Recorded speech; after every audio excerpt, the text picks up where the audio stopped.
الحمد لله نحمده ونستعينه ونستغفره ونؤمن به ونتوكل عليه ونعوذ بالله من شرور أنفسنا ومن سيئات أعمالنا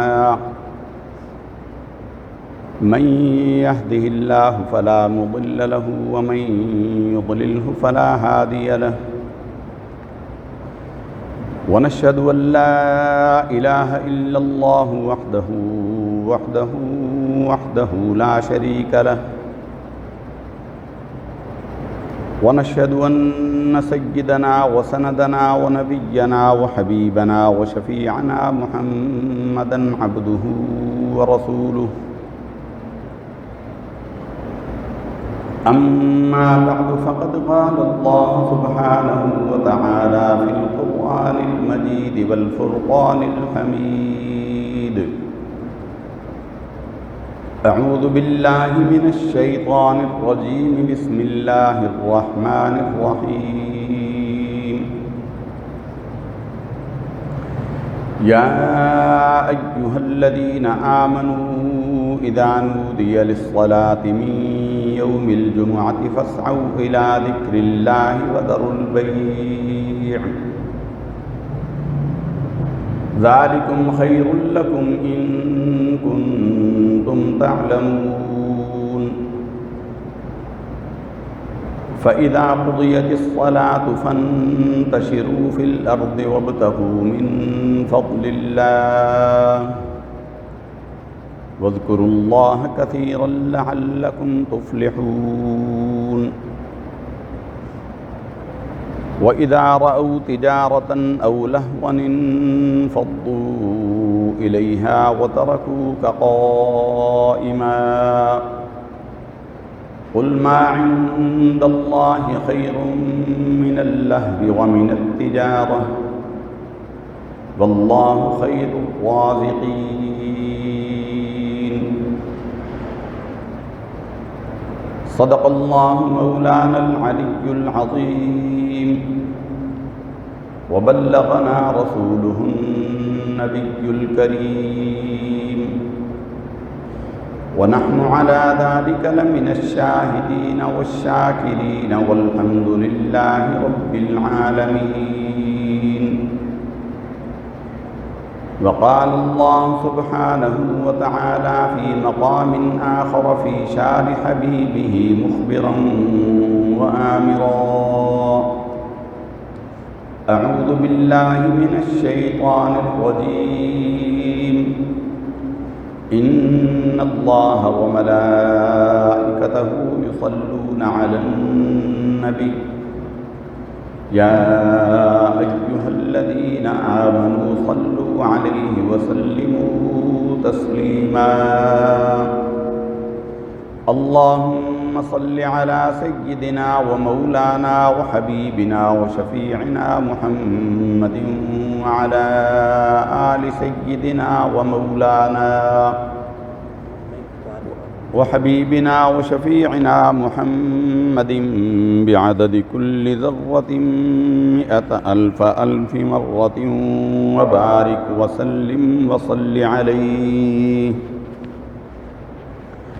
الصلاة والسلام عليك يا رسول الله وعلى آلك وأصحابك يا حبيب الله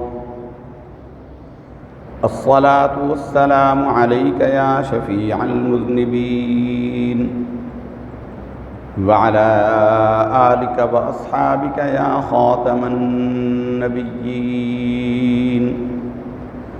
مولاي صل وسلم دائما أبدا على حبيبك خير الخلق كلهم هو الحبيب الذي ترجى شفاعته لكل هول من الأهوال مقتحم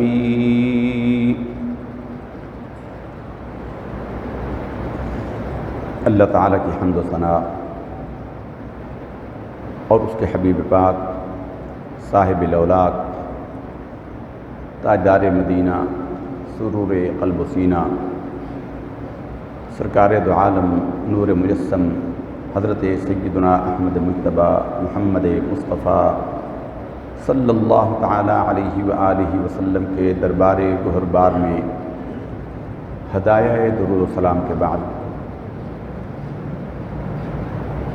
حضرات ذی وقار سامعین اور حاضرین، آج جمعۃ المبارک کا دن ہے، رمضان المبارک کا آخری جمعہ ہے، جس کو عوام جمعۃ الوداع کہتی ہے۔ الوداعی جمعہ، آخری جمعہ رمضان المبارک کا۔ اغلباً قیاس یہی ہے کہ اگلا جمعہ عید کا دن ہوگا، یعنی اسی دن جمعۃ المبارک ہوگا اور اسی دن عید الفطر کا دن ہوگا، گویا مسلمانوں کے لیے دوہری عید کا دن ہوگا۔ ہمارے ہاں ستم ظریفی دیکھیے، جہالت کی انتہا دیکھیے کہ ہمارے ہاں کہا جاتا ہے کہ جب دو خطبے اکٹھے ہو جائیں تو وہ حکمرانوں پر بڑے بھاری ہوتے ہیں۔ وہ کہتے ہیں 2 جمعے ہو جائیں نا، 2 خطبے، یہ رسم بد جو ہے یہ ایوب خان کے زمانے میں شروع ہوئی تھی۔ جمعۃ المبارک کو عید پڑ گئی اور انہوں نے زبردستی لوگوں کو اس دن روزہ رکھوایا اور جمعرات کو عید کروا دی، روزہ اس کا ختم کروا کے 29واں روزہ کر کے تو جمعرات کو عید کروا دی زبردستی۔ یہی وہم تھا کہ 2 خطبے ہوں گے تو حکمرانوں پر بڑے بھاری ہوتے ہیں۔ اللہ کے بندو، 2 خطبے تو بڑی برکت کی چیز ہے، دوہری برکت ہو گئی، لیکن کیا کیا جائے اس جہالت کا کہ یہ مشہور ہے عامت الناس میں، حکمران بھی اس میں بہہ جاتے ہیں۔ تو انہوں نے زبردستی مولوی صاحب کو پکڑ کر کہا کہ جناب آج عید ہے، صبح عید کی نماز پڑھانی ہے آپ نے ایوان صدر میں۔ اور مولوی صاحب بیچارے پھنس گئے، مجبور ہو گئے، تو صبح عید کی نماز پڑھا دی انہوں نے ایوان صدر میں۔ جب سجدے میں گئے، مولوی صاحب کو بھی ضمیر تو تھا، اب جان پیاری ہوتی ہے، جان کے لالے پڑے ہوئے تھے۔ مولوی صاحب سجدے میں گئے تو اٹھے ہی نہیں اور بھاگ گئے۔ سجدے میں مقتدی پڑے ہوئے اور مولوی صاحب بھاگ گئے۔ کافی دیر گزری تو مقتدیوں نے کہا کہ امام صاحب سر کیوں نہیں اٹھا رہے؟ جب انہوں نے اٹھ کر دیکھا، کسی نے کنکھیوں سے دیکھا تو امام صاحب مصلی پر ہی نہیں تھے، تو اس نے اٹھ کر اعلان کر دیا کہ لوگوں امام صاحب تو چلے گئے، امام صاحب تو ہیں ہی نہیں، اب کس کے پیچھے نماز پڑھیں؟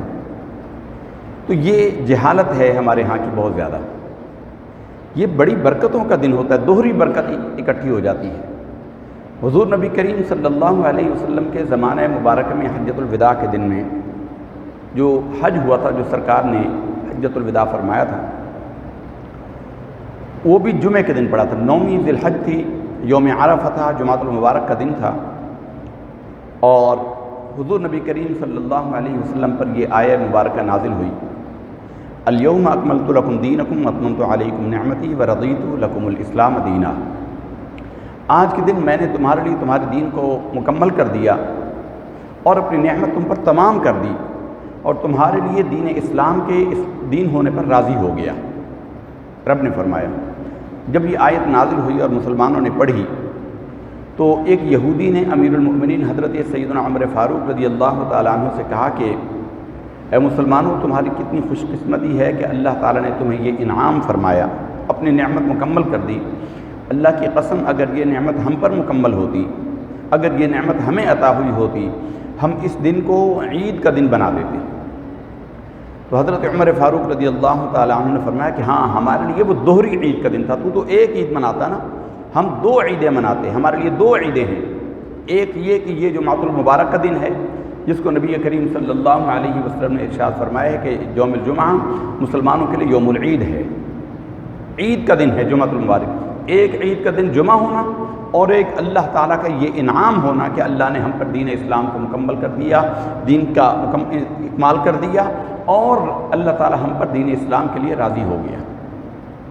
تو ہم نے تو 2 عیدیں مناتے ہیں اس کو۔ اسی بات میں حضرت عمر کے اس جواب میں ان لوگوں کا جواب بھی شامل ہے جو کہتے ہیں کہ اللہ نے تو 2 عیدیں عطا کی اور انہوں نے تیسری عید، عید میلاد النبی کیسے شروع کر دی؟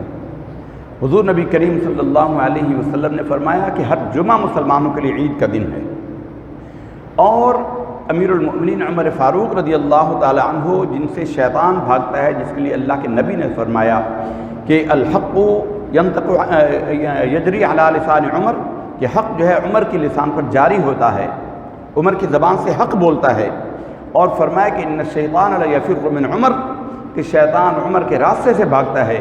اس عمر نے کہا کہ یہ ایک ہی دن ہمارے لیے 2 عیدوں کا دن ہے۔ دراصل وہ ان کو اس بات کی فکر نہیں ہوتی کہ عیدیں 2 منائی جا رہی ہیں یا 3 منائی جا رہی ہیں یا 50 منائی جا رہی ہیں، ان کو بغض اور عناد عید میلاد النبی منانے سے ہوتا ہے۔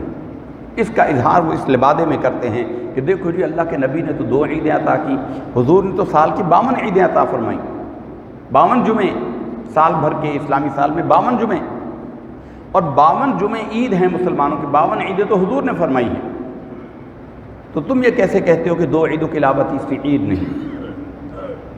تو یہ وہ عظیم دن ہے جو اللہ تعالیٰ کے ہاں انتخاب تھا، اللہ تعالیٰ کے ہاں منتخب کیا گیا دن ہے۔ سرکار دو عالم صلی اللہ علیہ وسلم نے ارشاد فرمایا کہ اے لوگو، اللہ نے تمہیں منتخب کر لیا، اللہ نے میری امت کو منتخب فرما لیا کہ یہ دن جو اللہ تعالیٰ کے ہاں سب سے دنوں سے سردار دن ہے، سید الایام ہے، تمام دنوں کا سردار دن ہے، اللہ تعالیٰ نے یہ اس امت کو عطا کیا۔ اللہ نے یہ دن سب امتوں پر پیش کیا۔ یہود نے ہفتے کا دن اختیار کیا، وہ رہ گئے اس دن کو اختیار کرنے سے۔ عیسائیوں نے اتوار کا دن اختیار کر لیا، اور اللہ تعالیٰ نے ہمیں جمعۃ المبارک عطا کیا۔ ہم اے میری امت تم سب سے آخری امت ہو، لیکن دن اللہ نے تمہیں ان سب سے پہلا عطا کیا۔ یہ جمعۃ المبارک بڑا عظیم دن ہے، اللہ تعالیٰ کے ہاں اس کا بڑا مقام اور درجہ ہے۔ ایام جاہلیت کے اندر بھی، جب ابھی ظہور اسلام نہیں ہوا تھا، سرکار دو عالم صلی اللہ علیہ وسلم کا اس دنیا میں ظہور نہیں ہوا تھا، اس وقت بھی عرب اس دن کو منایا کرتے تھے۔ قصی ابن کعب، یا ایک روایت میں کعب بن لوئی، حضور کے داداؤں میں سے دونوں نام ہیں، یہ جمعۃ المبارک کے دن بیت اللہ شریف کے اندر، مکہ مکرمہ بیت اللہ شریف کے اندر ایک ممبر رکھواتے تھے، اور اس پر بیٹھ کر سرکار دو عالم صلی اللہ علیہ وسلم کی تعریف و توصیف کیا کرتے تھے اسی جمعہ کے دن میں۔ اس وقت میں اس کو جمعہ نہیں کہا جاتا تھا، اس کو یوم العروبہ کہا جاتا تھا، اس کا قدیم نام یوم العروبہ ہے۔ عروبہ کے دن میں لوگ اس میں جمع ہوتے تھے، اور ممبر رکھوایا جاتا تھا، اور حضور کے دادا وہ قصی ہوں یا کعب، وہ وہاں پر بیٹھتے اور نبی رحمت صلی اللہ علیہ وسلم کی تشریف آوری کی خوشخبریاں سناتے، اور قریش کو مبارکباد دیتے کہ اے قریش تمہیں مبارک ہو کہ اللہ نے اپنے آخری نبی کے ظہور کے لیے، ان کی بعثت کے لیے تمہیں منتخب کیا ہے کہ تمہارے اندر سے وہ نبی آخر الزماں پیدا ہوں گے۔ حضور کے اوصاف حمیدہ بیان کیا کرتے تھے۔ تو سرکار دو عالم صلی اللہ علیہ وسلم کی تشریف آوری سے پہلے ہی اس دن کو اللہ نے عربوں کی فطرت میں ڈال دیا تھا، اللہ نے عربوں کی فطرت میں ڈال دیا تھا۔ اسلام کے بعد بھی 13 سال یہ مکہ مکرمہ کی زندگی میں یہ دن نہیں منایا گیا، یہ دن نہیں منایا گیا، یہاں تک کہ بیعت عقبہ ثانیہ کے اندر آنے والے انصار لوگوں میں سے ایک صاحب حضرت اسعد بن زرارہ رضی اللہ تعالی عنہ، یہ مدینہ طیبہ میں انہوں نے جمعہ کو شکرانے کے 2 نفل شروع کیے جمعے کے دن۔ اس میں سرکار دو عالم صلی اللہ علیہ وسلم کی تعریف و توصیف اور حضور کی آمد کا بیان کیا جاتا تھا کہ وہ نبی آخر الزمان، اے لوگوں مدینہ والوں تمہیں مبارک ہو کہ تمہارے یہاں تشریف لائیں گے، اور اس پر وہ 2 رکعت شکرانے کے نفل ادا کرتے تھے۔ سرکار دو عالم صلی اللہ علیہ وسلم نے ہجرت کے بعد فرضیت جمعہ کے بعد پہلا جمعہ آپ صلی اللہ علیہ وسلم نے مدینہ طیبہ کے نواح میں ایک محلہ بنو سالم کے محلے کے اندر حضور نے ادا کیا۔ اس کے بعد جمعہ کی فرضیت مشروع ہو گئی، جمعۃ المبارک مسلمانوں پر فرض ہو گیا۔ سرکار دو عالم صلی اللہ علیہ وسلم نے جمعۃ المبارک کے دن جمعہ کی نماز کو ظہر کے قائم مقام بنا دیا، اور جمعہ کے دن جس نے جمعہ نماز پڑھ دی اس پر سے ظہر کی فرضیت ساقط ہو گئی، اور اس نے جمعۃ المبارک ادا کیا، گویا ظہر اس پر سے ختم، اور اس سے کئی گنا زیادہ ثواب اللہ تعالیٰ عطا فرماتا ہے۔ رات ہم نے سورۃ جمعہ کی تلاوت کی تھی تراویح میں، مختصر سا خلاصہ اس میں بیان کیا تھا۔ اصل میں یہ دن اور یہ مہینہ اتنا عظیم ہے اسلامی تاریخ کے حوالے سے، اس میں اتنے بڑے بڑے واقعات ہوئے ہیں، کسی ایک ہی واقعے کو لے کر پورا مہینہ آپ گفتگو کرتے رہیں تو اس واقعے کی جزیات، اس کی تفصیلات، اس کے مسائل، اس کے احکامات، اس کے فضائل بیان نہیں ہو سکتے۔ لیکن ظاہر ہے ہم محدود ہیں، ہمارا وقت محدود ہوتا ہے، ہمارے معاملات بڑے محدود ہیں، تو ظاہر ہے کسی ایک بات ہی کو بیان کیا جانا ممکن ہوتا ہے۔ اسی مہینے کے اندر یوم الفرقان ہوا، جمعۃ المبارک کے دن، یعنی غزوہ بدر ہوا، اس وقت جمعہ مبارک فرض نہیں ہوا تھا۔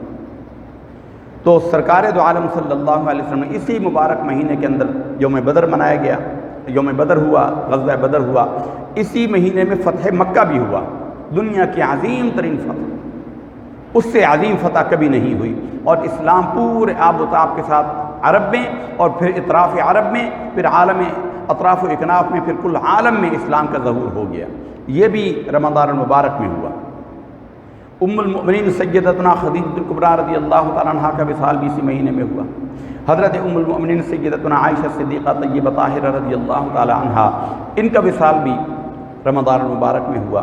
اسی مہینے میں مولا کائنات مولا علی شیر خدا رضی اللہ تعالیٰ عنہ کی شہادت بھی ہوئی۔ بے شمار واقعات ہیں اس مہینے کے اندر، لیکن ظاہر ہے کہ ہم محدود ہیں، ہمارا وقت تھوڑا ہوتا ہے، ہم کسی ایک ہی بات کو بیان کر سکتے ہیں یا تھوڑے تھوڑے جسا واقعات کو بیان کر سکتے ہیں۔ جمعۃ المبارک کی عظمت سے لوگ واقف نہیں ہیں۔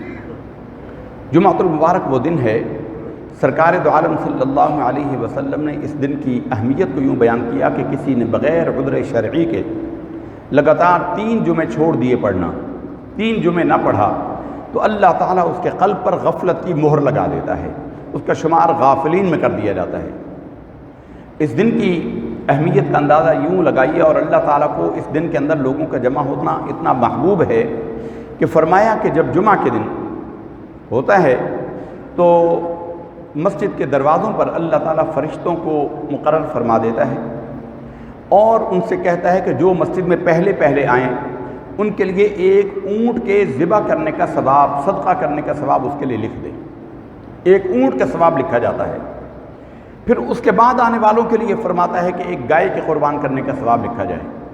اس کے بعد آنے والوں کے لیے فرمایا کہ پھر اس کے لیے ایک بکری ذبح کرنے کا ثواب لکھ دے۔ اس کے بعد آنے والوں کے لیے پھر مرغی کے ذبح کر کے صدقہ کرنے کا ثواب لکھے، اور اس کے آخر میں جو آئے اس کے لیے ایک انڈا صدقہ کرنے کا ثواب لکھ لیا جائے۔ اور پھر جب امام ممبر پر بیٹھ جاتا ہے، امام جب ممبر پر بیٹھ جاتا ہے تو اس وقت رجسٹر سمیٹ دیا جاتا ہے اور فرشتہ آ کر لوگوں کے اندر بیٹھ جاتا ہے۔ اس کا مطلب یہ ہے کہ پھر وہ جو اضافی ایڈیشنل ثواب ہے وہ ختم ہو جاتا ہے، اور امام کے ممبر پر بیٹھنے سے مراد ہوتا ہے ویسے جو شرعاً ہے وہ خطبہ ثانیہ ہے۔ سرکار دو عالم صلی اللہ علیہ وسلم نے فرضیت جمعہ کے بعد جو جمعے فرمائے، اس میں آپ صلی اللہ علیہ وسلم خطبہ بعد میں دیا کرتے تھے۔ جیسے عید کا خطبہ بعد میں دیا جاتا ہے، ایسے جمعۃ المبارک کا خطبہ بھی بعد میں دیا جاتا تھا۔ پہلے نماز ہوتی تھی، 2 رکعت پڑھی جاتی تھی، اس کے بعد آپ صلی اللہ علیہ وسلم خطبہ فرماتے تھے۔ یہ خطبہ کیا ہوتا ہے؟ خطبہ اسی تقریر کو کہتے ہیں، عربی میں خطاب کو خطبہ کہتے ہیں۔ خطاب کو، وعظ کو، گفتگو کو خطبہ کہتے ہیں، اور آپ صلی اللہ علیہ وسلم جمعۃ المبارک کی نماز پڑھانے کے بعد خطبہ دیا کرتے تھے، لوگ سنتے تھے۔ ایک وقت آیا جو آیتیں ہم نے آپ کے سامنے تلاوت کی، سورۃ الجمعہ کے آخری رکوع کی آیتیں، اے ایمان والو اذا نودی للصلاۃ، جب نماز کے لیے اذان دی جائے، جمعۃ المبارک مراد ہے، فسعوا الی ذکر اللہ، دوڑو اللہ تعالیٰ کے ذکر کی طرف، اللہ تعالیٰ کی عبادت کی طرف۔ یہ نماز بھی ذکر ہے، مراد ہے نماز کی طرف دوڑو۔ قرآن مجید میں اللہ نے نماز کو ذکر فرمایا، وَأَقِمِ الصَّلَاةَ لِذِكْرِي، نماز کو قائم کرو میرے ذکر کے لیے، میری یاد کے لیے۔ تو یہاں ذکر سے مراد فَسَوْا إِلَىٰ ذِكْرِ اللَّهِ سے مراد نماز جمعہ ہے۔ وَذَرُوا الْبَيْعَ، اور تجارت کو چھوڑ دو، خرید و فروخت چھوڑ دو۔ وَذَرُوا الْبَيْعَ، یہ امر ہے۔ اب نماز اذان کے بعد جو کاروبار کیا جائے، اگرچہ وہ کاروبار حلال ہوتا ہے، اگرچہ وہ کاروبار حلال ہو، لیکن اذان جمعہ کے بعد وہ کیا جائے تو وہ حرام ہو جاتا ہے۔ اللہ تعالیٰ نے اسے منع کر دیا۔ اللہ کے بندو، تم تو دیکھتے ہی نہیں اللہ نے تم پر کیا انعام کیے ہیں۔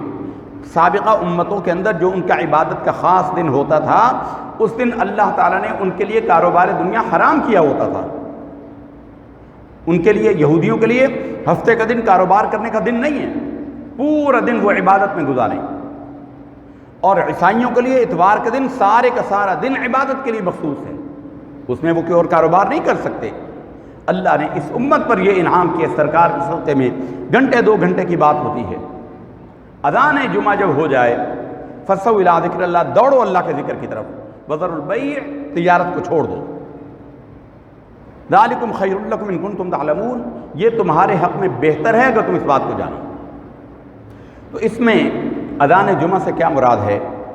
اس میں جو حدیث شریف کے اندر ہے وہ تو یہی ہے کہ جو دوسری اذان ہوتی ہے خطبے والی، یہ وہ مراد ہے، لیکن صحیح یہ ہے اور اس کی روح یہ ہے کہ جمعہ کی اذان اول جو پہلی اذان ہو چکی ہے، اس کے بعد کاروبار کرنا حرام ہے، اس کے بعد مسجد کی طرف دوڑنا حکم ہے، لازم ہے۔ فسعوا، دوڑو، فسعوا، سعی، کوشش کرو، تیز دوڑو مسجد کے لیے، اللہ تعالیٰ کے ذکر کی طرف۔ وہ اس لیے کہ نبی کریم صلی اللہ علیہ وسلم کے زمانہ میں ایک ہی اذان ہوتی تھی، 2 اذانیں نہیں ہوتی تھی، اذان ایک ہی ہوتی تھی، اور لوگ اس اذان کے سننے کے بعد مسجد میں آتے اور سنتیں ادا کرتے، اور پھر آپ صلی اللہ علیہ وسلم خطبہ جمعہ فرماتے، اس کے بعد نماز ہوتی تھی۔ ہم نے ابھی آپ کو بتایا کہ خطبہ بعد میں ہوتا تھا، پھر پہلے ہو گیا، اس کا ایک واقعہ ہے جو اسی صورت میں بیان ہوا ہے، اس کو ہم بیان کرتے ہیں آپ کے سامنے۔ تو پہلی اذان کے بعد ایک ہی اذان ہوتی تھی، 2 اذانیں تو ہوتی نہیں تھی، اور حضور کا جو خطبہ ہوتا تھا، حضور عرب تھے اور عربوں سے مخاطب ہوتے تھے، تو حالات حاضرہ سے متعلق اور دینی مسائل سے متعلق گفتگو فرماتے تھے عربی زبان میں۔ عربی خطبے کا مطلب یہ ہوتا تھا کہ آپ صلی اللہ علیہ وسلم ان سے ایسے ہی گفتگو فرماتے تھے جیسے ہم آپ کے ساتھ گفتگو کر رہے ہیں، اسی زبان میں گفتگو ہوتی تھی، حالات حاضرہ بھی اس میں شامل ہوتے تھے، اس زمانے کی سیاست، جنگی حالات، سیاست، تجارت، معیشت، معاشرت، اقتصادیات، ہر شے اسی میں گفتگو ہوتی تھی، دین کے مسائل بھی اسی میں بتائے جاتے تھے، سارے معاملات اسی خطاب میں بیان کیے جاتے تھے۔ پھر دین پھیلا، حضرت عثمان غنی رضی اللہ تعالیٰ عنہ کا زمانہ آیا اور دین مدینہ سے بہت دور دور تک آبادی ہو گئی۔ یہ جو آج مسجد نبوی شریف ہے، یہ پورا مدینہ طیبہ کا شہر اتنا ہی بڑا تھا۔ اس کا اندازہ اس سے لگائیے کہ حضرت عثمان غنی رضی اللہ تعالیٰ عنہ کی شہادت کے بعد باغیوں نے آپ کو مدینہ کی حدود میں دفن ہونے سے اجازت دینے سے انکار کر دیا، مدینہ طیبہ کی حدود میں دفن ہونے کی اجازت دینے سے انکار کیا، اور انہوں نے کہا کہ ہم یہ تیر پھینکیں گے مدینہ سے باہر، جہاں پر تیر جا کر گرے وہاں اس کے آگے جا کر دفن کرنا، اس کے قریب دفن نہیں کرنا۔ اور حضرت عثمان غنی رضی اللہ تعالیٰ عنہ کو وہ تیر پھینکا گیا جنت البقیع کے شروع کے حصے میں۔ جنہوں نے دیکھا، زیارت کی ہے قبر عثمان غنی رضی اللہ تعالیٰ عنہ کی، وہ جانتے ہیں کہ بقیع کے دروازے کے قریب ہی حضرت عثمان کا مزار شریف ہے، زیادہ آگے نہیں ہے۔ تو یہ جگہ اس وقت مدینہ سے باہر ہوتی تھی، مدینہ طیبہ کی آبادی اسی حد کے اندر ہوتی تھی جہاں آج مسجد نبوی شریف ہے۔ تو حضرت عثمان غنی رضی اللہ تعالیٰ عنہ کے زمانے میں جب دین پھیل گیا، آبادی بڑھ گئی، تو انہوں نے اس اذان ثانی کا جو ہمارے مؤذن صاحب پہلے دے چکے ہیں، یہ اذان کا اضافہ فرمایا، جمعہ کی دوسری اذان کا اضافہ فرمایا حضرت عثمان غنی رضی اللہ تعالیٰ عنہ نے۔ اور مدینہ سے باہر مقام زورا میں ایک مکان کی چھت پر مؤذن کو حکم دیا کہ پہلے اذان دے، کہ لوگوں نے دور سے آنا ہوتا ہے، وہ دور سے آئیں، مسجد میں آئیں اور اپنی سنتیں ادا کریں، اور اس کے بعد دوبارہ اذان مؤذن دیتا وہ اذان جو حضور کے زمانے میں دی جاتی تھی، اور اس اذان کے بعد پھر خطاب فرمایا جاتا تھا۔ تو وہ خطاب کی جو سپرٹ ہے، وہ روح ہے، وہ یہی ہے جو ہم آپ کے ساتھ کر رہے ہیں۔ مقصود کیا ہوتا ہے؟ دین کے مسائل سمجھانا۔ مقصود کیا ہے؟ لوگوں سے گفتگو کرنا، ان کو معاملات پر، سماجیات پر، جو بھی ان سے معاملات آپ نے گفتگو کرنے ہیں، ان کو بتانا ہے، سمجھانا ہے، سکھانا ہے، وہ معاملات کیے جائیں۔ تو یہ پہلی اذان کے بعد ہی ہو جاتا ہے۔ اس لیے علماء نے فرمایا ہے کہ پہلی اذان کے بعد تجارت کرنا منع ہے، کاروبار کرنا منع ہے۔ پہلی اذان ہوتے ہی کاروبار کو وائنڈ اپ کریں اور مسجدوں کی طرف دوڑیں۔ ہماری پوری کوشش ہوتی ہے، چونکہ لاؤڈ اسپیکر لگے ہوئے ہیں، آواز گھروں تک جا رہی ہے، لوگ چاہتے ہیں کہ اذان کے وقت میں مسجد میں نہ جائیں، بیٹھے رہیں، لیٹے رہیں، ٹھنڈے کمرے کے نیچے اندر بیٹھے رہیں۔ حالانکہ یہاں بھی الحمدللہ بڑا انتظام ہے، ٹھنڈک ہے، پنکھے ہیں، گرمی کا نام و نشان نہیں، بجلی چلی جائے، گھروں میں ہر گھر میں جنریٹر نہیں، مسجد والوں نے تو جنریٹر بھی رکھا ہوا ہے۔ انتظامیہ نے تو آپ کے لیے اتنا انتظام کیا کہ نمازیوں کو تکلیف ہی نہ ہو، پھر بھی ہماری آخری کوشش ہوتی ہے کہ مولوی صاحب جب اللہ اکبر کہیں، امامت شروع ہو جاتی ہے، نماز شروع ہو جاتی ہے، تو لوگ گھروں سے دوڑ رہے ہوتے ہیں، خطبہ ہو رہا ہوتا ہے اور لوگ آ رہے ہوتے ہیں۔ ہمارے ہاں یہ حالت ہے، اور لوگوں کو ثواب کی پرواہ نہیں ہے۔ یہ پرواہ جب ہوگی، جب اس کی قدر کا اندازہ ہوگا، اس وقت یہ وقت جا چکا ہوگا۔ مرنے کے بعد ان اوقات کی اندازہ ہوگا کہ کتنی اہمیت تھی، کاش ہم مؤذن کی پکار پر فوراً مسجد میں آتے، لیکن نہیں آتے۔ ہماری خواہش ہوتی ہے، پوری کوشش اہتمام کرتے ہیں کہ وقت گزر جائے، مولوی صاحب اپنی تقریر کر لیں، کوئی اچھی بات ہمارے کان میں پڑ نہ جائے، یا زیادہ سے زیادہ ہوتا ہے کہ ہمیں تو ساری باتوں کا پتہ ہی ہے جی، مولوی صاحب وہی پرانی باتیں کرتے ہیں۔ بھائی مولوی صاحب نے وہی باتیں کرنی ہے جو 1400 سال پہلے اللہ کے حبیب فرما گئے۔ دین نیا نہیں ہے، دین نیا نہیں ہے، دین وہی ہے جو 1400 سال پہلے آ چکا ہے۔ مولوی صاحب نے وہی باتیں کرنی ہیں، لیکن یہ اللہ کا فیصلہ ہے۔ قرآن میں اللہ نے فرمایا وَذَكِّرْ فَإِنَّ الذِّكْرَىٰ تَنفَعُ الْمُؤْمِنِينَ، ان کو ذکر کرتے رہیں، ان کے سامنے تذکرہ کرتے رہیں، ان کے سامنے بیان کرتے رہیں۔ بے شک بیان کرنا مومنوں کے حق میں نفع مند ہوتا ہے، فائدہ ہوتا ہے، انسان کے اندر عمل کا داعیہ پیدا ہوتا ہے، جذبہ بڑھتا ہے، کوشش ہوتی ہے۔ ہم کوشش کرتے ہیں بچے رہیں۔ تو جمعے کی پہلی اذان کے بعد علماء نے زیادہ فیصلہ یہی دیا ہے کہ پہلی اذان کے بعد تو کاروبار کرنا منع ہے، اور دوسری کے بعد تو قطعاً حرام ہے، دوسری اذان کے بعد تو کوئی گنجائش ہی نہیں ہے اس میں۔ تو پھر علماء نے جب دین پھیلا عجم کے علاقوں میں، عربوں سے باہر نکلا، علماء نے دیکھا کہ عربی میں جو خطبہ دیا جاتا ہے لوگوں کو اس کی سمجھ ہی نہیں آتی، لوگ اس کو سمجھتے ہی نہیں۔ اب ہم بھی جو عربی میں خطبہ پڑھتے ہیں، الا قلیل، شاید کسی بندے کو سمجھ آتا ہو اس کا ترجمہ، نہیں سمجھ آتا۔ اس عربی خطبے کو نبی کریم صلی اللہ علیہ وسلم کی سنت کے طور پر قائم رکھا گیا ہے۔ حضور چونکہ وہ خطبہ دیتے تھے، تو وہ خطبہ عربی زبان میں حضور کی سنت کو قائم رکھتے ہوئے قائم رکھا گیا، اور اسی کو واجب کہا گیا۔ حقیقتاً واجب وہی ہے، ورنہ اصولاً یہ واجب ہے، یہ خطبہ جو ہم آپ کے ساتھ کر رہے ہیں۔ لیکن چونکہ اللہ کے نبی صلی اللہ علیہ وسلم کا خطبہ عربی زبان میں تھا، سرکار دو عالم صلی اللہ علیہ وسلم کے خطبے کے ریگارڈ میں، اس کے اکرام میں، اس کے اعزاز میں، اور قطعیت کے ساتھ کہ جس میں کوئی اختلاف کسی کو باقی نہ رہے، وہ دوسرا خطبہ جو ہے وہ تو اس کا سننا واجب ہے، اس کے بعد اس اذان کے بعد کاروبار کرنا حرام ہے۔ لیکن ہم تو خطبہ بھی ختم کر رہے ہوتے ہیں تو لوگ آ رہے ہوتے ہیں دھڑا دھڑ، ان کو تو پرواہ ہی نہیں ہوتی۔ اور جب پرواہ ہوگی، قبر میں جائیں گے، وہ سرائکی میں کہتے ہیں قبر پوسن قبراں لگسن خبراں، جب لوگ قبر میں پہنچیں گے تب انہیں پتہ چلے گا کہ اس وقت کی کیا اہمیت تھی جو ہم نے بستروں پر بیٹھ کر ضائع کیا، جو ٹیلی ویژن کے آگے بیٹھ کر ضائع کیا، جو فیملی میں گپے لگاتے ہوئے ضائع کیا، اور مولوی صاحب کی گفتگو سننے سے بچتے رہے کہ کوئی اچھی بات ہمارے کان میں نہ پڑے۔ وذر البیع، روک دو تجارت کو، بچ جاؤ، چھوڑ دو اس کو۔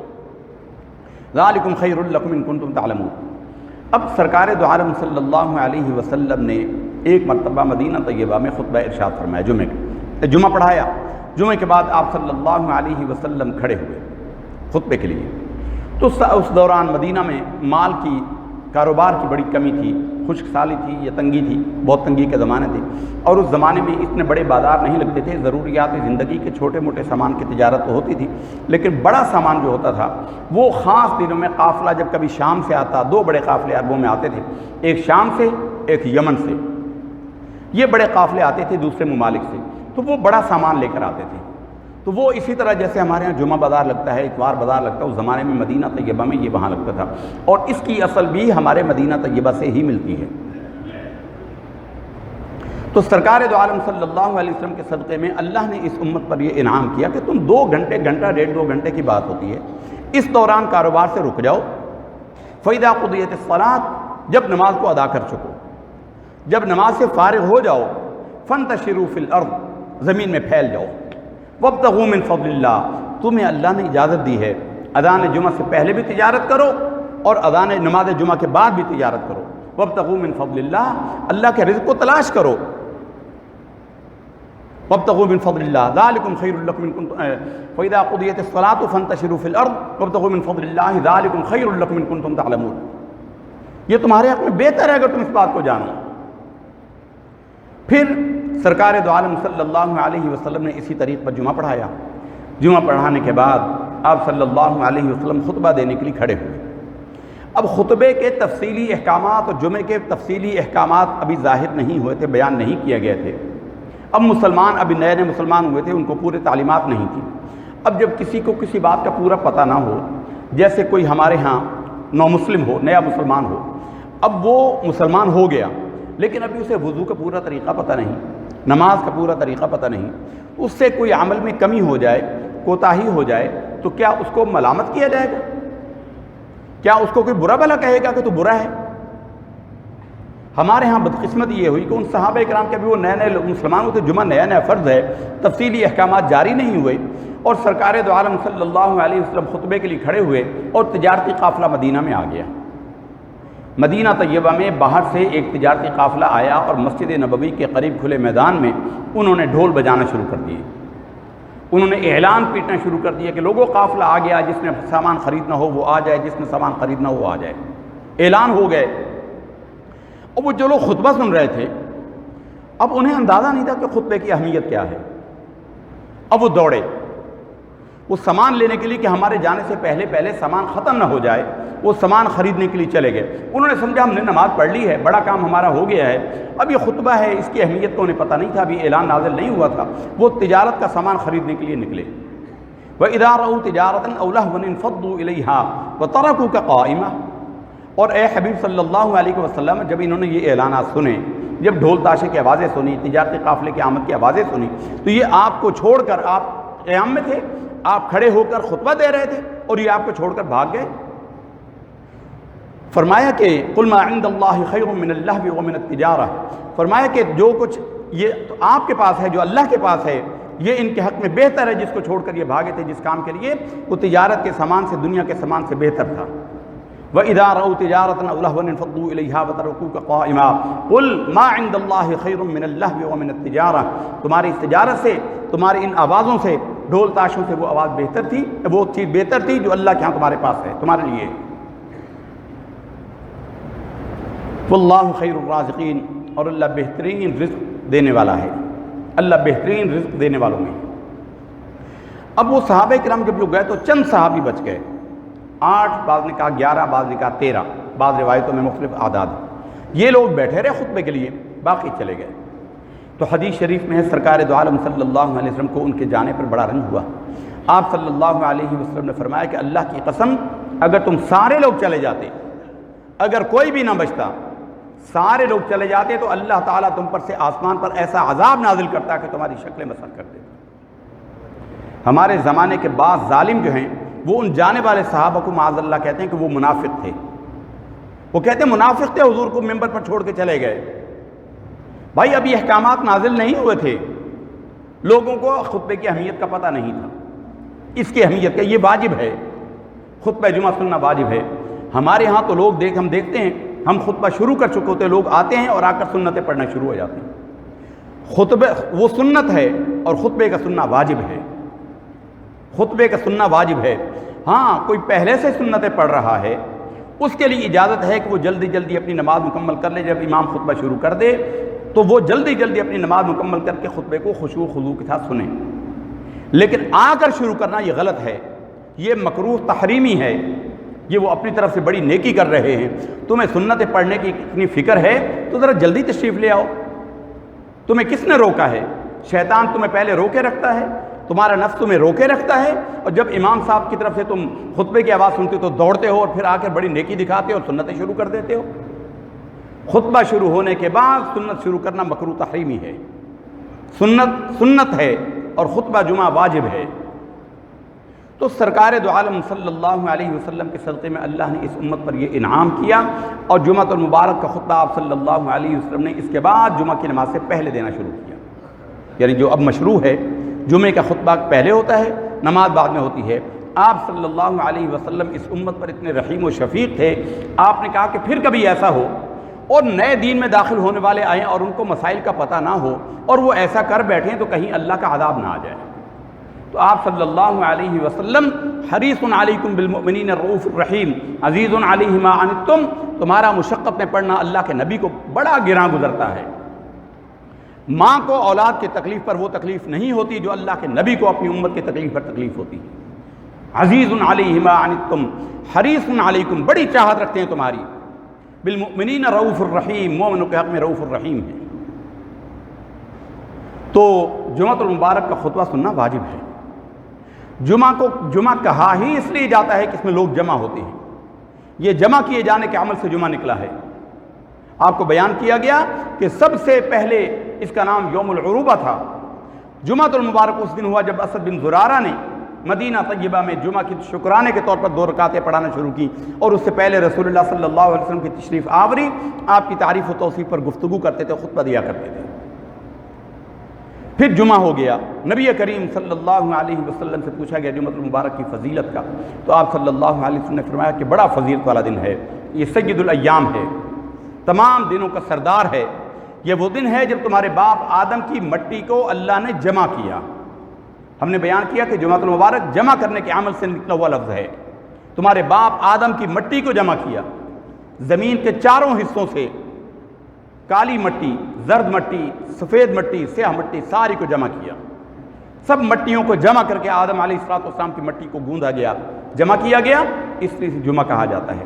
جمعۃ المبارک ہی کے دن اللہ نے ان کے اندر اپنی روح پھونکی۔ جمعۃ المبارک کے دن اللہ نے آدم علیہ السلام کے اندر اپنی روح پھونکی۔ وَنَفَخْتُ فِيهِ مِن رُوحِي، اور میں نے پھونکی اس کے اندر اپنی روح۔ اپنی روح سے مراد اپنے پاس سے روح۔ اللہ اس طرح کی روح جیسے ہم اور آپ سانس لیتے ہیں اس طرح کی روح سے پاک ہے۔ اللہ خالق روح ہے۔ قُلِ الرُّوحُ مِنْ أَمْرِ رَبِّي، تم روح کی کیفیت کو سمجھ نہیں سکتے۔ روح تو تمہارے رب کا حکم، میرے رب کا حکم ہے۔ تو حضرت آدم کے اندر روح بھی اسی دن پھونکی، اسی دن جنت میں داخل کیے گئے، اسی دن جنت سے زمین پر اتارے گئے، اسی دن ان کی توبہ کو قبول کیا گیا، آدم علیہ السلام کی توبہ کو، اسی دن ان کی وفات ہوئی، آدم علیہ السلام کی۔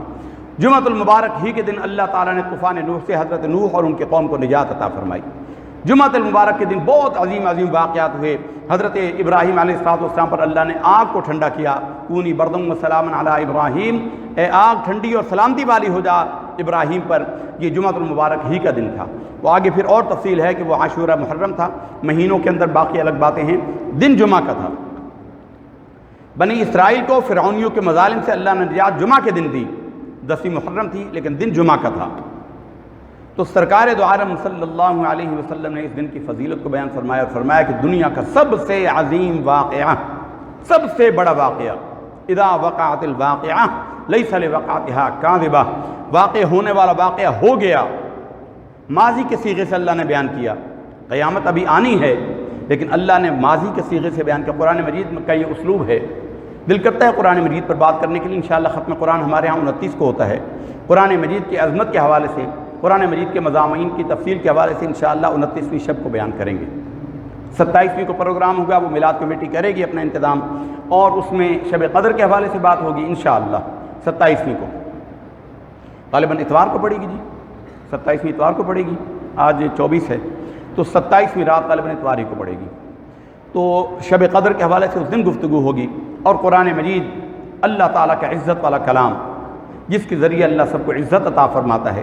جو اس سے جڑا، ان اللہ تعالیٰ یرفع بہذا الکتاب اقواما ویضع بہ آخرین، اللہ اسی کتاب کے ذریعے، قرآن کے ذریعے بعض قوموں کو عروج عطا فرماتا ہے، اور جو اس کو چھوڑ دیتے ہیں پھر اللہ ان کو ذلیل و رسوا کر دیتا ہے۔ قرآن مجید سے جو جڑ جاتا ہے، جو دین سے جڑ جاتا ہے، اور دین وہ جو اسلاف سے ثابت ہے، دین وہ نہیں جو ہمارے زمانے کے فتنوں میں طرح طرح کے فتنے، ہر بندہ بیٹھ جاتا ہے اور کہتا ہے میں جو آپ کو تعبیر بتا رہا ہوں نا، یہ مولویوں نے تو گمراہ کیا ہے۔ ظالمو، یہ دین تمہارے پاس جو پہنچا مولویوں سے پہنچا۔ مولوی بھی عام انسان ہوتے ہیں، اسی معاشرے کے اندر جزیرے نہیں ہوتے کہ مولویوں کو تم تلاش کرو فرشتے اور تم خود شیطان سے بھی بدتر کام کرو۔ مولوی بھی اسی معاشرے کا ہے، اسی کا حصہ ہے، لیکن اللہ تعالیٰ کے ہاں جو دین کے علم کی عزت ہے، تمہارے پاس جو دین پہنچا، حلال اور حرام کا قدر تمیز ہے، ماؤں بہنوں کی حرمت اور عزت باقی ہے، یہ دین کی وجہ سے ہے۔ دین انہی مولویوں نے سکھایا جن کو تم آج جاہل کہتے ہو، جن کی تم توہین اور تذلیل کرتے ہو۔ یہ دین انہی علماء کا صدقہ ہے۔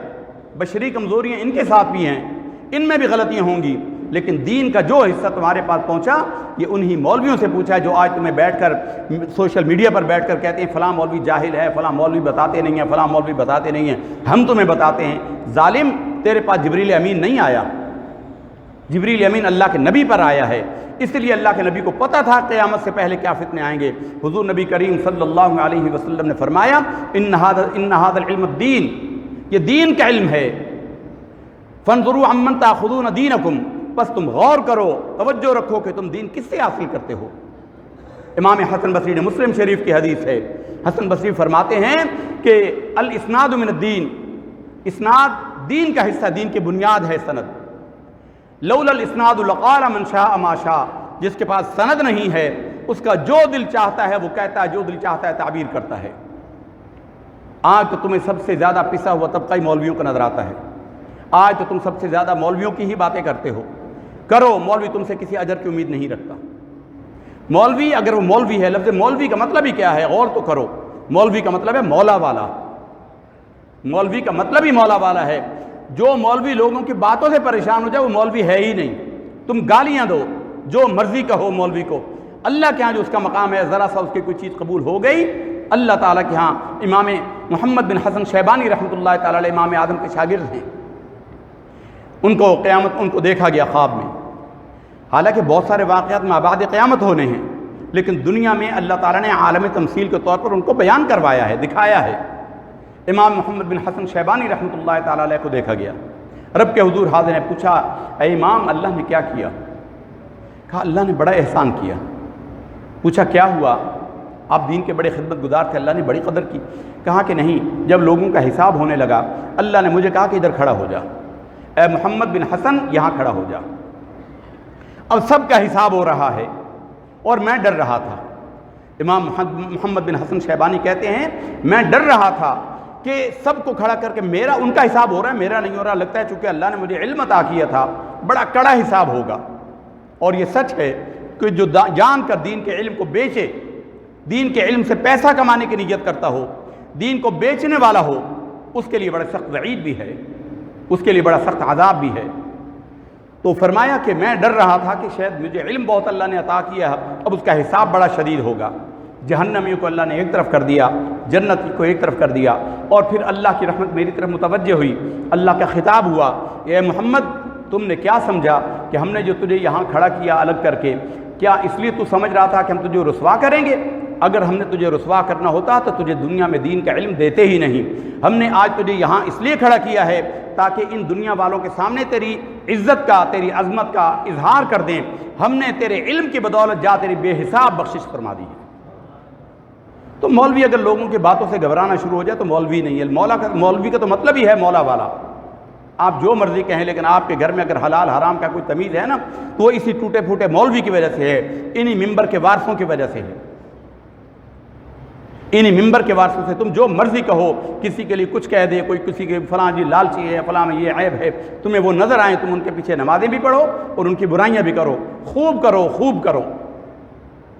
آگے دیکھو، حضرت عمر فاروق رضی اللہ تعالیٰ عنہ کے زمانے کا ایک واقعہ ہے۔ ایک امام کی شکایت کی گئی، بصرہ کا ایک امام تھا، ایک شخص نے شکایت کی کہ فلاں نمازیں ٹھیک نہیں پڑھاتا، نمازیں ریگولر نہیں پڑھاتا۔ حضرت عمر فاروق نے ان کو بلوا لیا، ان کو پتہ چلا کہ فلاں نے شکایت کی ہے۔ حضرت ان کا نام ذہن سے اس وقت نکل گیا۔ امام صاحب نے کہا، اے اللہ تو میرے حال کو بہتر جانتا ہے، اے اللہ میری ایک دعا ہے، یہ بندہ جس نے شکایت کی ہے، اے اللہ اس کو لمبی عمر عطا فرمانا، اس کو جلدی موت نہ دینا، اے اللہ اس کو لمبی عمر دینا، اس کو لمبی زندگی دینا، اور اس کو بڑھاپے میں رسوا کرنا، جتنا بوڑھا ہو جائے اس کو رسوا کرنا، اس کو پتہ چل جائے کہ امام کے اوپر بے جا اعتراض کرنے کا نتیجہ کیا ہوتا ہے۔ تو بعد میں کسی نے اس کو دیکھا بصرہ کے بازاروں میں، اور لوگ اس کو ملامت کریں، لوگ اس کو لعنت ملامت کریں جس نے امام پر ملامت کی۔ فرماتے ہیں کہ اس کو بصرہ کے بازاروں میں دیکھا گیا، بھیک مانگتا تھا، بھیک مانگتا تھا، بوڑھا اتنا ہو گیا تھا کہ پلکیں اس کی جھک گئی تھی، پلکیں اٹھا کر دیکھتا تھا، اتنا بوڑھا ہو گیا تھا، اور آتے جاتی عورتوں کو چھیڑتا تھا، آتی جاتی عورتوں کو چھیڑتا تھا، جس پر لوگ اسے جوتے مارتے اور اس پر لعنت کرتے، تو اسے کہتے تجھے حیا نہیں آتی کہ اتنی عمر میں تو یہ حرکتیں کر رہا ہے؟ تو اس نے کہا کہ میں کیا کروں، مجھے اس امام کی دعا لے بیٹھی ہے، میں نے اس پر اعتراض کیا تھا، میں نہ بھی چاہتی ہوں، میرے اندر کوئی گناہ کی خواہش نہیں ہے، لیکن یہ اس بد دعا کا اثر ہے کہ میں عورتوں کو چھیڑتا ہوں، لوگ مجھے لعنت ملامت اور جوتے مارتے ہیں۔ تو برادران گرامی، یہ دین کا علم ہے، علماء سے حاصل کریں، یہ برگر مولویوں سے حاصل نہ کریں، اپنا ایمان برباد نہ کریں۔ یہ ایمان کے ڈاکو ایمان کا نام لے کر تمہارے ایمان پر ڈاکہ ڈالتے ہیں، سب سے پہلے تمہارے اندر سے ادب کو کھرونچتے ہیں، پھر علماء کی عظمت کو تمہارے دلوں سے نکالتے ہیں، وہ یہ مولوی تو چھپاتے ہیں، مولوی تو فرقہ پرست ہیں، مولوی کو فرقہ پرست بنا کر ایک الگ فرقہ بنا لیتے ہیں، مولوی کو فرقہ بند کہا، پھر ایک الگ فرقہ بنا لیا۔ تو یہ لوگوں ان کے فتنوں سے آگاہ ہو جاؤ، یہ فتنوں کا زمانہ ہے۔ بہرحال یہ تو آپ کو بیان کیا تھا کہ آج کوئی مربوط کلام نہیں ہوگا، مربوط گفتگو نہیں ہوگی، آزاد گفتگو ہوگی۔ جمعۃ الوداع ہے، آخری جمعۃ المبارک کا دن ہے، رمضان المبارک کا آخری عشرہ ہے، نار جہنم سے رہائی کا عشرہ ہے۔ ہم تو ایک بات کہتے ہیں، اپنے بچوں کو بھی کہتے ہیں، اپنی اولاد کو بھی کہتے ہیں، اپنے جملہ متعلقین کو کہتے ہیں، تم اگر کسی طرف جا رہے ہو، تم نے جو ایک راستہ چل رہا ہے اس کو چھوڑ کر الگ راستہ اختیار کیا، تو اپنا بیرومیٹر، اپنا میزان اپنے اندر لگاؤ۔ اگر تمہارے اندر نیکی بڑھ رہی ہے، تمہارے اندر ادب بڑھ رہا ہے، تو تم سمجھ لو، اللہ کا شکر کرو کہ تم ٹھیک راستے پر جا رہے ہو۔ لیکن اگر تمہارے اندر سے ادب گھٹ گیا، پہلی گھٹنا تو یہ ہوتا ہے کہ سر سے ٹوپی غائب، سب سے پہلی جو اثر ظاہر ہوتا ہے وہی ہوتا ہے کہ ٹوپی غائب سر سے، بے ادبی کا آغاز ہو گیا، ٹوپی پھینک دی، ٹوپی نکل گئی۔ اس کے بعد علماء کا ادب نکل گیا، پھر ماں باپ کا ادب نکل گیا، کہا کہ ابا تو جاہل ہے، دین تو مجھے اب پتہ چلا ہے، تجھے کیا پتہ دین کا؟ وہ اپنا ایمان تو لے ہی جاتے ہیں، اپنی اولاد ماں باپ کا دین بھی لے جاتے ہیں۔ قرآن مجید میں اللہ نے فرمایا ان من ازواجکم و اولادکم عدوا لکم فاحذروا امراتی، ہم نے تلاوت کی تراویح میں یہ منزل سورہ طلاق کی سورہ تغابن کی آخری آیت میں ہے، ان من ازواجکم و اولادکم عدوا لکم فاحذروہم، اپنی بیویوں سے اور اپنی اولاد سے بچ کر رہو، یہ تمہارے دشمن ہیں۔ اپنی بیوی اپنی اولاد سے، یہ تمہارا دین لوٹ جاتے ہیں۔ بلعم بن باعور کتنا بڑا امام تھا، عالم تھا، اس میں